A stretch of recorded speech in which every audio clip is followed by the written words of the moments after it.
জাহাজে ৭ খুনের ঘটনায় ছেলের শোকে বাবার মৃত্যু।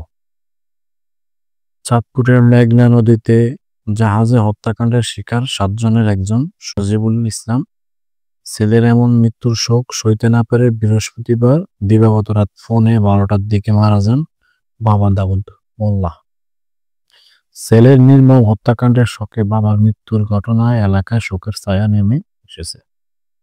গত মঙ্গলবার ছেলে সজিবুলের মৃত্যুর খবর শোনার পরে কেঁদেই চলেছেন বাবা দাউদ মোল্লা। তাকে সান্ত্বনা দেওয়ার চেষ্টা করেন স্বজনেরা। এক পর্যায়ে তিনি অসুস্থ হয়ে পড়েন। এরপর বাড়িতেই তার মৃত্যু হয়। ৫ বছর ধরে জাহাজে বিভিন্ন পদে চাকরি করছিলেন সজিবুল ইসলাম। সম্প্রতি জাহাজের চাকরিতে পদোন্নতি পেতে পরীক্ষা দিয়েছিলেন তিনি। সে ফলাফলের অপেক্ষা ছিলেন। মাঝের এই সময়টায় অলস বসে না থেকে সপ্তাহ ২ আগে এমভি আল বাখেরা জাহাজে গিজার পদে চাকরি নেন তিনি।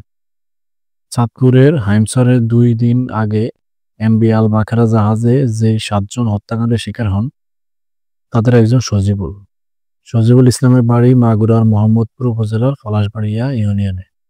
মঙ্গলবার দিবাগত রাত ১২টার দিকে তার মরদেহ গ্রামের বাড়িতে দাফন করা হয়। মাস ৫ আগে বিয়ে করেছিলেন সজিবুলের মামা আহাদ সর্দার শুক্রবার সকালে সজিবুলের বাবা দাউদ মোল্লার মৃত্যুর খবরের সত্যতা নিশ্চিত করেছেন।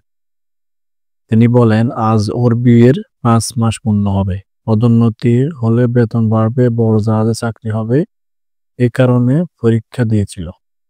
২ সপ্তাহ আগে বাড়িতে ধান কাটার কাজ করে গেছে। যাওয়ার সময় বাড়িতে বলে গেছে রেজাল্টের অপেক্ষায় ঘরে বসে না থেকে ছোট একটা জাহাজে কাজ করে আসি, তাতে কিছু রোজগার হবে।